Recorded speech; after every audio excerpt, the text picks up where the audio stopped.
கவனிச்சு கொள்ளுங்க. எங்களோட முற்பிதாக்கள் மொழிபெயர்ப்பு ஏன் செய்யப்படணும் என்று சொன்னதுன்னா, எபிரேய கிரேக்க மொழின்னு தெரிஞ்ச மக்கள் அங்க மிகச்சிலர், அதுவும் மூப்பர்கள் சபையை நடத்துறையாக்கள் பெரும்பான்மையான ஆக்கள் இருந்துச்சுன்னா, அதை விட நல்ல அரச பரம்பரையில இருந்த ஆண்டு சொன்ன அரச பரம்பரையும் எபிரேயத்திலேயோ கிரேக்கத்திலேயோ அந்த வேதத்தை பார்த்து கொப்பி பண்ணி எழுதி வச்சிருக்க வேண்டும். அதனால அரச பரம்பரையில் இருந்தவனுக்கும் நாட்டை ஆள்றதுக்காக அந்த மொழி தெரிஞ்சிருந்த வேண்டி இருந்தது.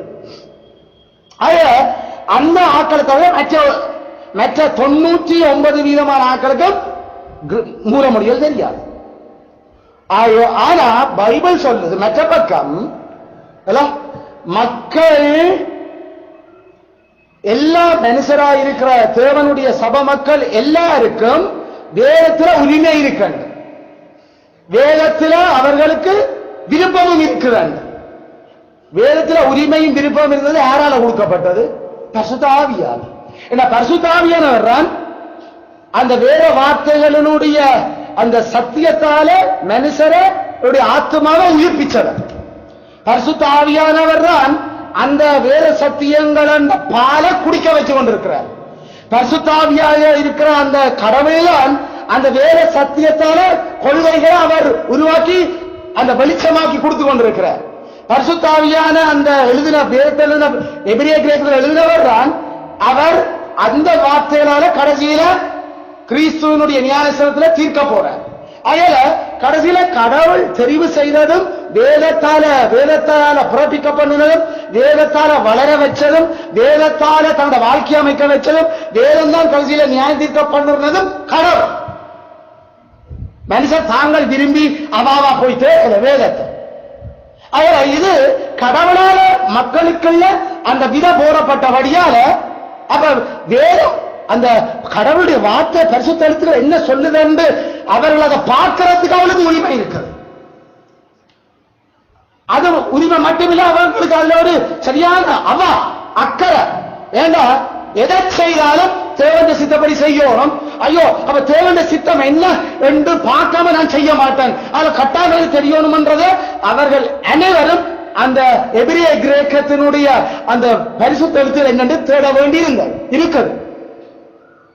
அப்பதான் அது எங்களுக்கு பரிசுத்த வேதம் 1 பேதுரு 1:23 அவர்கள் வேத பரிசுத்த எழுத்துக்களால மறுபடியும் பிறக்கிறார்.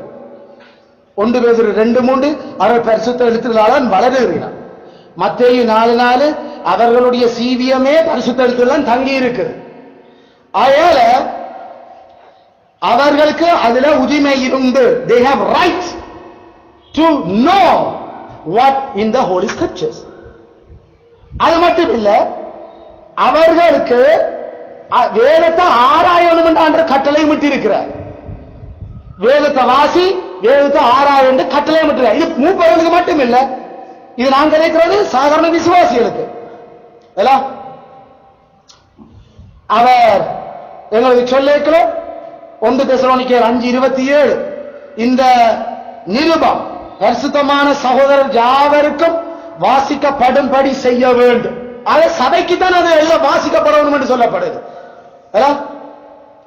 யோவான் 5:39 வேத வாக்கியங்களை ஆராய்ந்து பாருங்கள், அவையெல்லாம் உங்களுக்கு நித்திய ஜீவன் உண்டு என்று எண்ணுகிறீர்களே, என்னை குறித்து சாட்சி கொடுக்கலாம். இயேசு கிறிஸ்து நேரடியா ஜூதர்களோட கதைச்சு கொண்டு நிற்கிறார். அவர் பரிசேயர் வேதமார்களோட அந்த கதைக்கே இல்லை. வேதத்தை ஆராய் வேதத்தை வாசி என்ற இந்த கட்டளைகள் அது நேரடியாக சாதாரண மக்களுக்கு சொல்லப்பட்டு கொண்டிருக்கிறது. எபிரேய குடிமக்கள் எல்லாருக்கும் எபிரேயம் தெரியும். அதனால ஏசாயா எழுதிய கர்த்தருடைய புத்தகத்திலே தேடி வாசிங்கன்னா எல்லாரும் எபிரேயம் தான். அதுல கர்த்தருடைய புத்தகம் எபிரேயம் தெரியும் எபிரேயம் என்னன்னு. ஆனா புதிய பாட்டுக்கு வரைக்க நமக்கு எபிரேயமும் தெரியாது, ஏன் கிரேக்கமும் நமக்கு தெரியும். அப்ப எபிரேயருக்கு சொல்லிய தேடி வாசிச்சாங்க. இப்ப நாமளும் தேடி வாசிக்கிறது பைபிள்ல எங்களுக்கு மொழி தெரியாது. கர்த்தருடைய வேதத்தை தேடி வாசியுங்கள், அவள் ஒன்றும் ஜோடி இல்லாமல் இராது என்று இயேசுக்கு அந்த வசனத்தை எடுத்து ஜோவானுக்கு ஜூதர்களுக்கு பயன்படுத்தி அந்த ஜூதர்களுக்கும் எபிரேயத்தில் மொழிபெயர்க்கப்பட்டு எபிரேயத்திலிருந்து கிரேக்கத்துக்கும் மொழிபெயர்க்கப்பட்டிருக்கிறது அந்த காலத்திலே பைபிள். ஆனாலும் அவங்களுக்கு எபிரேயமும் தெரியும். எபிரேயத்துக்கு மொழிபெயர்க்கப்பட்டது கிறிஸ்து பிறக்கிறதுக்கு ஒரு 250 ஆண்டுகளுக்கு முன் நிற்கும். அதுதான் நாம கிரீக் ஆல் டெஸ்டமென்ட் என்று சொல்றாங்க. எபிரேயத்தில் இருக்கிற ஆல் டெஸ்டமென்ட் அது 70 வேதகாரர்கள் சேர்ந்து, எங்களுக்கு தெரியும் ரோம ராஜ்யம், அது இப்ப கிரேக்க ராஜ்யம், அது இப்ப மூவ் பண்ண தொடங்கி எல்லாரையும் அடிச்சு உடைச்சு நாம தானியில பாத்துறாங்க. மேதிய பெர்சிய ராஜ்யம் நாம் அடிச்சு உடைச்சு அது இப்ப முழு உலகத்தையும் ஆள வலிக்கிட்டு இருக்கு. அப்ப அந்த ஆட்சிக்குள்ள உட்பட்ட எபிரேயர்கள் கூட சில பேர் சிறப்பிடிக்கப்பட்டு எல்லாம் போனதையோட அந்த தலைமுறைக்கு இப்ப எபிரேயம் சொல்லிக் கொடுக்கப்பட்டாலும் அதை விட கிரேக்கம் தான் கூட விளங்கு. அதுல கிரேக்கத்துல மொழிபெயர்த்து எபிரேயத்தை மொழிபெயர்த்து கிரேக்கத்தமாக அதை காட்ட வேண்டிய ஒரு தேவை இப்ப எழும்பினர். எப்படி 70 வருஷ சிறையிருப்பில அங்க போன எபிரேயருக்கு எபிரேயம் மறந்து போய் கடைசியில கல்தேய மொழிதான் தெரிய வந்த எங்களுக்கு பைபிள் சொல்லுது என்ன, எஸ்ரா நெகேமியாக்கள் எஸ்ராவும் லேவியரும் அத கல்தேய மொழிக்கு மொழிபெயர்த்து கொண்டிருந்துச்சு. நம்ம ஏன் எஸ்ரா சில பேர் நெகேமியா சில பேருக்கு எபிரேயம் தெரியாம பிள்ளைய வளர்த்ததுன்றதுக்கு அவன் சரியா கோவப்பட்டிருந்தான். ஏண்டா பழைய பாடு சபையில எபிரேயம் தான் மொழி, கடவுளை சித்தம் அறிகிறது எபிரேயம் தெரியும் பிள்ளை வளர்த்தனே, பிள்ளைக்கு எபிரேய பேர்களும் எபிரேய அந்த வசனம் கொடுக்காம என்ன பிள்ளை வளர்த்தனே என்றெல்லாம் உங்களுக்கு எதிர்ச்சலும் கோபம் வந்தது. அதனால வேதம் இருக்கிற மொழியில கடவுள் எங்களுக்கு எவ்வளவு அற்புதமா தந்திருக்கிறார் எங்கள மொழியிலே, அதை விட்டு போட்டு என்னத்துக்கு வேற மொழியை படிப்பிச்சு கொண்டிருந்தாரு என்றது கோபப்பட்டு இருந்தார். ஆனாலும் பாவமும் பல்வேறு செயல்களும் மக்களை பைபிள் மொழியை விட்டு போட்டு தங்களோட பொதுவாக இருந்த மொழிக்கு மொழிபெயர்க்கப்பட மொழி மாறுறபடியால அப்பவும் அது கல்தேய மொழிக்கு டிரான்ஸ்லேஷன் நடந்து கொண்டிருக்கு மொழிபெயர்ப்பு. அதே போல கிமு 300களில் அந்த 70 அதான் LXX என்று நாம சொல்றாங்க. LXX அது ரோமன் எழுத்து. அப்ப L 50 X 10 10. அப்ப அந்த 70 அந்த வேத பண்டிதர்கள் சேர்ந்து எபிரேயர்கள் சேர்ந்து அத கிரேக்கத்துக்கு மாத்திக்கணும். 39 புத்தகமும் கிரேக்கத்துக்கு மாற்றப்பட்டிருந்தது கிறிஸ்து பிறக்கிறதுக்கு 300 வருஷத்துக்கு தொடக்கத்திலே. ரைட்? ஆனா அதுக்காக அது எபிரேய மொழிதான் பழைய ஏற்பாட்டில் பரிசுத்த ஆவியானவர் கொடுத்தார். அவர கிரேக்கம் பரிசுத்த ஆவியானவர் உள்ளூதப்பட்டது இல்லை. எங்களுக்கு தெரியும் இயேசு கிறிஸ்து பயன்படுத்த அவர் காட்டுற அந்த ஆர்டர் வேதம் அது கிரேக்க மொழிபெயர்ப்புகள் இல்லை. அவர் எபிரேய மொழி சுருளுகளையும் சில இடங்களில் அராமேக்கையும் பயன்படுத்தினார். அதனால எபிரேயம் இன்னும் தெரியும், ஆனா பல வழிவிலகி நாடு விட்டு போன கனவேருக்கு எபிரேயம் தெரியலேண்டபடியால அந்த கிரேக்கத்துக்கு பைபிளை டிரான்ஸ்லேட் பண்ணிச்சினான். எப்படி நாங்கள் இப்பையும் சமய பிணக்கள் அல்லது அச்சொட்டா எது கடவுளுடைய வாக்கு என்று விளங்கணும்டா எபிரேயன் கிரேக்கம் பார்க்கணும் என்று சொல்றோமோ, பழைய ஏற்பாடு எபிரேயத்துல புதிய ஏற்பாடு கிரேக்கத்துல பார்க்கணும் என்றோமோ, அதே மாதிரி LXX என்று பழைய ஏற்பாட்டை கிரேக்கத்துல மாற்றி இருந்தாலும் அந்த பிரச்சனைகள் என்று கட்டாயம் எபிரேய மொழி தான் பார்க்கவர். இயேசு கிறிஸ்து அவர் சொல்ல ஆபேலின் ரத்தம் முதல் சகரியாவின் குமாரன் பரகியாவின் ரத்தம் வரைக்கும் என்று கதைச்சது அது எபிரேய மொழியினுடைய தொடக்க புத்தகம் கடைசி புத்தகம். இயேசு கிறிஸ்து சும்மா சொல்லலையாது, அல்லது அவர் மோசையும் தீர்க்கதரிசியும் சங்கீதங்களும் என்ற அந்த 3 பிரிவையும் கதை கேட்கிற அவர் எபிரேய பைபிள் கதைக்கிறார். அவர் எபிரேயத்திலிருந்து மொழிபெயர்க்கப்பட்ட கிரேக்க மொழிபெயர்ப்பு கதைக்கே இல்லை. அவர் இயேசு கிறிஸ்து தெளிவாக சுவிசேஷ புத்தகங்கள்ல அவர் எபிரேய பழைய ஏற்பாடுதான் கதைக்கப்பட்டுக் கொண்டிருக்கிறது. அதுதான் பரிசுத்த ஆவியால் ஏவப்பட்டார். பரிசுத்த ஆவியால கிரேக்கம் ஏவப்படையில 39 புத்தகம். ஆனா டிரான்ஸ்லேஷன் நடந்திருந்தது. டிரான்ஸ்லேஷன் ஒரு காலம் அதிகாரமாக ஏண்டா இப்படி நாங்கள் டிரான்ஸ்லேஷன்ஸ் எங்களுடைய அத்தாரிட்டி எடுக்கிறது இல்லை. இதை வச்சு இதான் முடிவென்று நாங்கள் இதாக எபிரேய கிரேக்கத்துல இருந்து பார்த்த எங்களோட முற்பிதாக்கள் அவங்க இங்கிலீஷுக்கு அதை எப்படி கொடுத்தாங்களோ அதை அப்படியே நாங்கள் பின்பற்றுவோம். ஏன்னா தமிழருக்குள்ள எபிரேயமும் கிரேக்கமும் லத்தியும் இவ்வளவு தேவ பக்தியா விளங்கி படிச்ச ஒருத்தன் கூட இருக்கிறாங்க. அதனால கடவுள் அந்த ஆங்கிலேயருக்குள்ளேயே அவ்வளவு எதிரிய கிரேக்க மூல மொழிகளிலே வீட்டிலே கலைச்சு பழக்கி அதே மொழியா தெரிஞ்ச ஆக்களுக்குள்ள அப்படிப்பட்ட அந்த சந்ததிக்கு இருந்து அவர் தமிழையும் நல்லா பழக்கி எடுக்க போட்டு அப்படிப்பட்ட ஆக்களால்தான் எங்களுக்கு தமிழ்ல டிரான்ஸ்லேஷன் செய்ய வச்ச ஒரு தமிழ பைபிளை தமிழுக்கு டிரான்ஸ்லேட் பண்ணது எல்லாரும் இதே எபிரேய கிரேக்கம் தெரிஞ்ச வெள்ளக்காரர்கள். ரேனியஸ் அல்ல, ரேனியஸ் நாம சொல்ற அந்த மனுஷன், அல்லது நாம சொல்ற பிலிப் பால்தேஸ் அல்லது நாம சொல்ற ஃபெப்ரீஷியஸ் இப்படிப்பட்ட வேதத்தை டிரான்ஸ்லேட் பண்ணி இப்ப நம்ம இருக்கிற வேதம் ஒரு தமிழனால டிரான்ஸ்லேட் பண்ணப்பட இல்லை.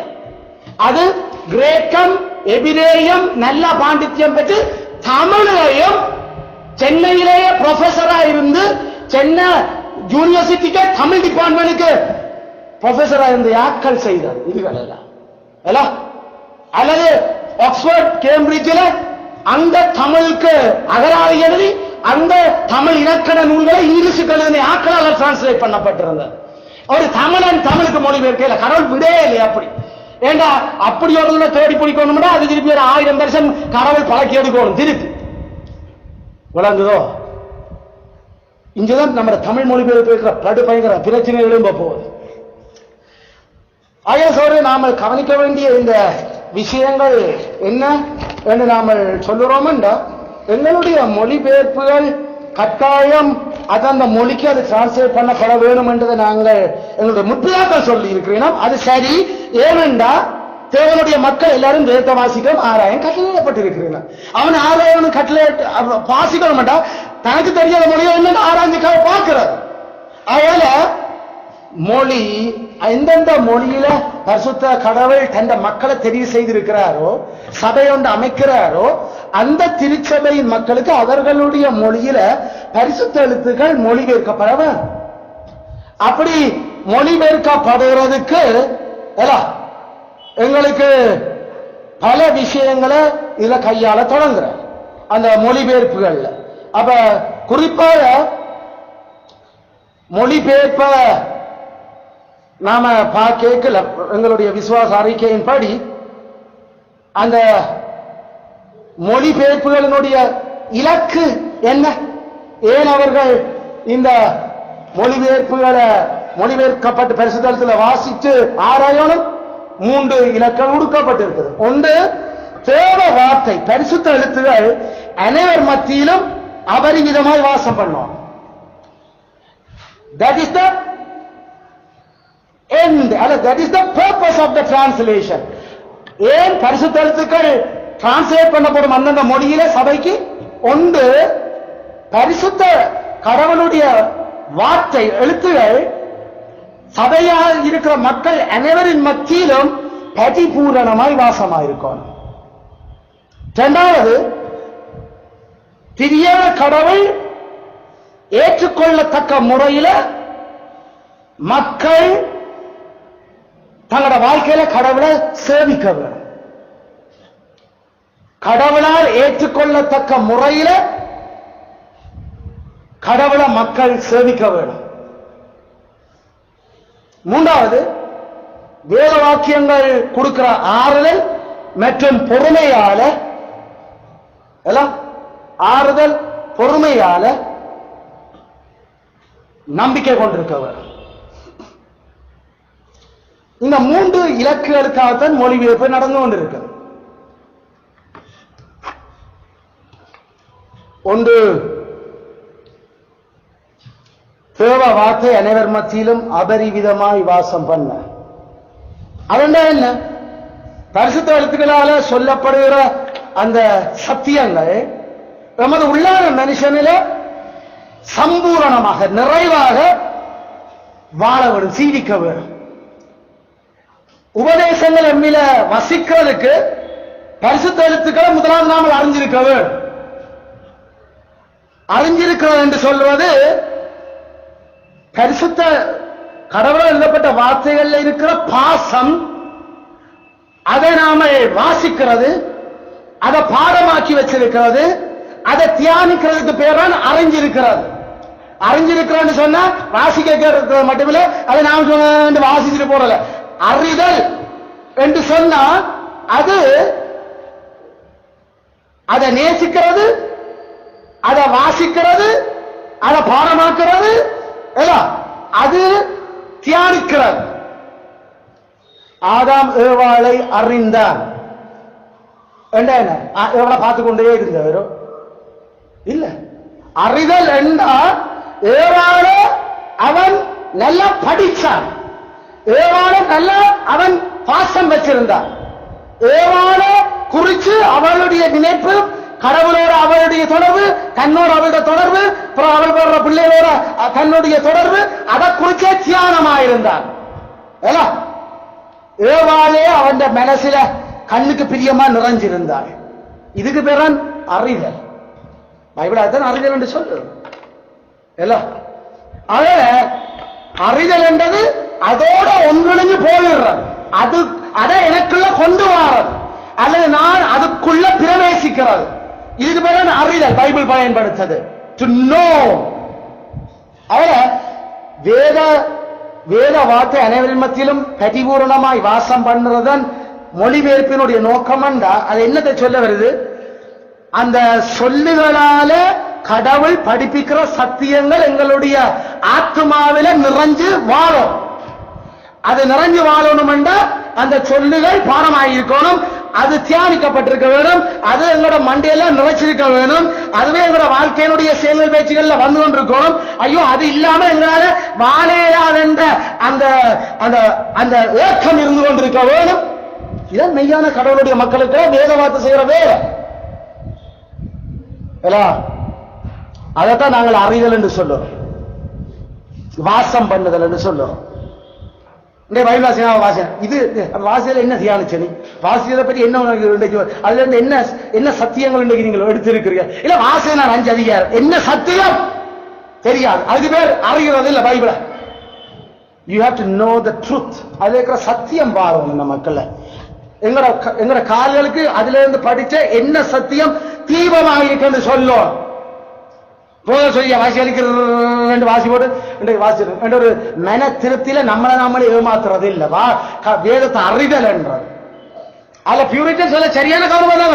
அவங்களுடைய பிரசங்கங்கள் எல்லாம் ஹீப்ரூ கிரீக் டெக்ஸ்ட்ல இருந்து வரைக்கலையும் அவங்க அந்த சொல்லுகளை தான் எடுத்து பயன்படுத்தாங்க. பைபிள் நீங்க அறியணும், அதை காதலிச்சு அதோட கட்டி பிடிச்சு வாழ்றத பத்தி கதைச்சிருக்கிறாங்க. அதுவாயே நீ மாறுறத பத்தி தான் அவங்க அதன் எதிரியத்தினுடைய அர்த்தம். பைபிள் வாசிக்கிறது வாசிக்கிறோம்ல என்ன அதை நேசிக்க அதை படிக்கிறதுக்கு அதை விளங்க ஏற்றுக்கொள்ளத்தக்க முறையில கடவுளை ஆராதிக்கிற என்ன சகல இனங்களும் ரட்சிப்பினுடைய வழி அறியும். ரட்சிப்பினுடைய வழிய அறிய என்ன மீட்பின் வழி அறியனோடாக இயேசு கிறிஸ்துவே கடவுள் என்றதை அவர்கள் விளங்கி அதுக்காக தங்களுடைய முழு சீனியத்தை ஒப்பு கொடுத்து அவருடைய பரிசுத்த எழுத்துக்கள்ல சொல்லப்பட்டிருக்கிற முறையால மாத்திரம் தங்களோட வாழ்க்கையை உருவாக்கி கொள்றாங்க.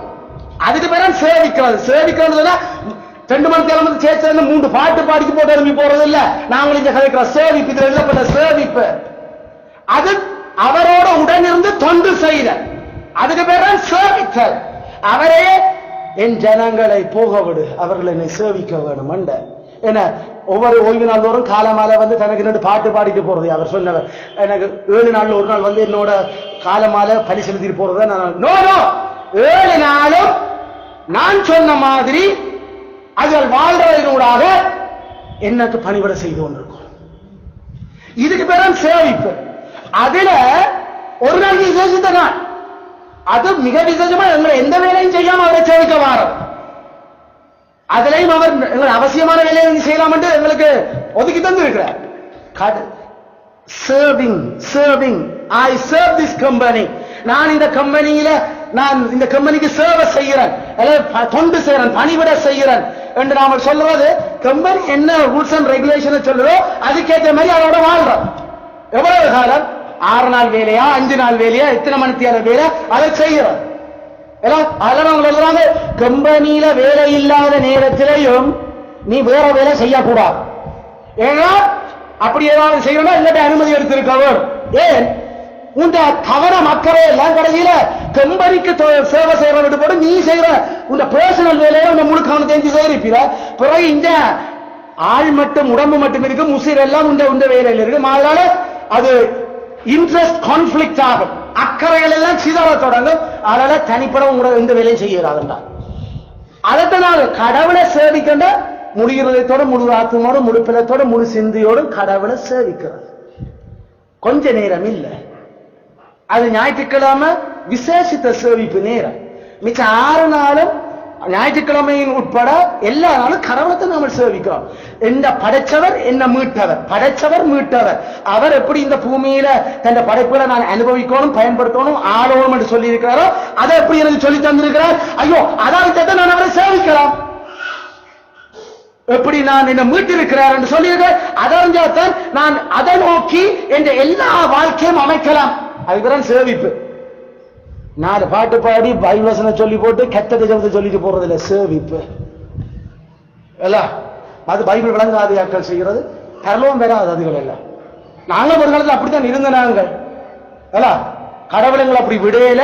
ஆதரவாளன் சொல்றேன், கடவுள் தெரிஞ்சிருக்கிற ஒரு இடம் அப்படிப்பட்ட இந்த சேவிப்பென்றால் என்னன்னு தெரியாம சண்டே சர்ச்சுக்கு போன ஆக்களோ மட்டும்தான் அதான் சேவிப்பு நினைச்சுக்கொண்டு செத்து போற ஆக்களோ பரலோகம் பெறையலாது. ஏன்னா மிச்சம் 6 நாள் அப்ப நீ உந்த பாட்டுக்கு உண்டே சேவிச்ச. நீங்க உங்களுடைய ஆவியினாலும் சரீரத்தினாலும் கர்த்தரை சேவியுங்கள்.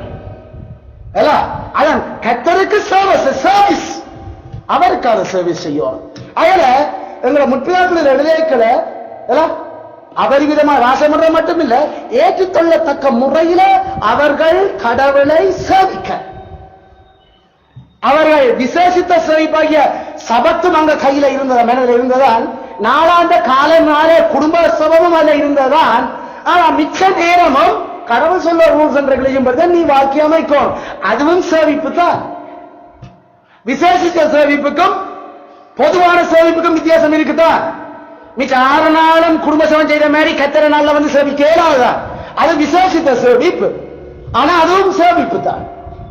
Service, I render my service, என்னுடைய பணியை நான் அவருக்கு கொடுக்கிறேன். புருஷனா, மனசியா, பிள்ளைகளா, பெற்றாரா, எப்படி அவரை சேவிக்கிறோம் அது நடக்கும். அதுதான் குடும்ப நாம டொமஸ்டிக்கல் டியூட்டி வரோம். ஒரு வீட்டுக்காரரா நாம எப்படி கடவுளை சேவிக்கலாம், ஒரு புருஷனா எப்படி கடவுளை சேவிக்கலாம், கடவுளுக்கு எப்படி ஊழியம் செய்கிறோம். நாங்கள் ஒரு தகப்பனா இருந்து கொண்டு, எப்படி ஒரு பிள்ளைகளா இருந்து கொண்டு, அதைத்தான் நாங்க படிச்சு கொண்டு இருக்கிறோம். அபரிவிதமா கடவுளுடைய உறவாத்தான் சொல்லி தந்து கொண்டு இருக்குது.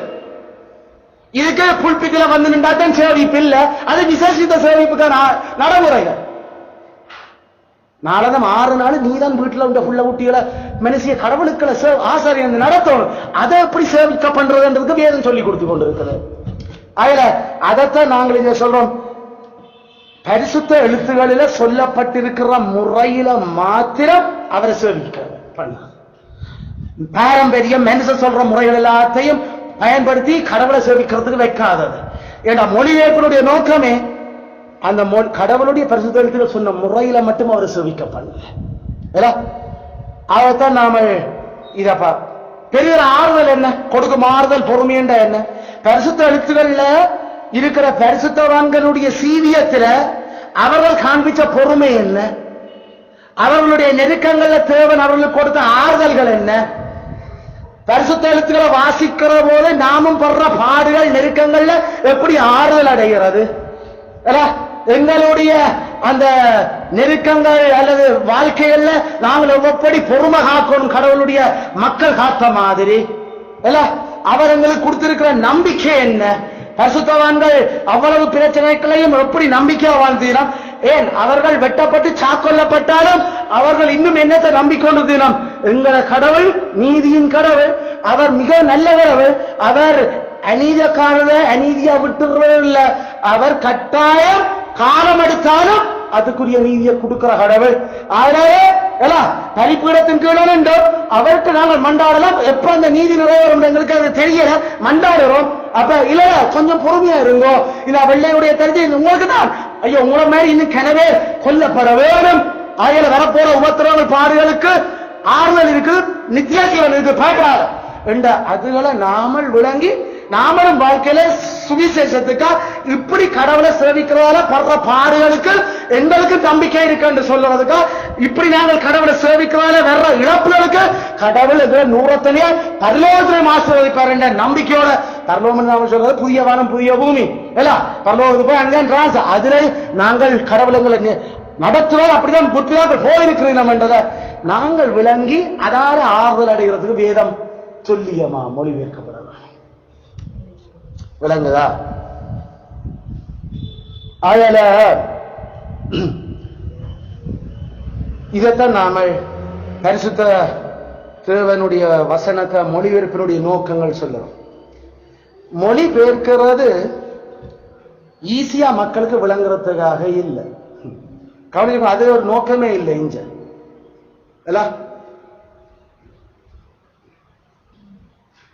அதுல என்ன டிரான்ஸ்லேஷன்ஸ் நடக்க போகுதுன்றாலே அப்ப அங்க அந்த மக்களுடைய மொழியோட சம்பந்தப்பட போகுது. அந்த மொழி மக்களுக்கு கடவுளுடைய வார்த்தையினுடைய கணம் அங்க இருக்குது. அது பரிசுத்த ஆவியானவர் எழுதின வார்த்தை அதுகள்.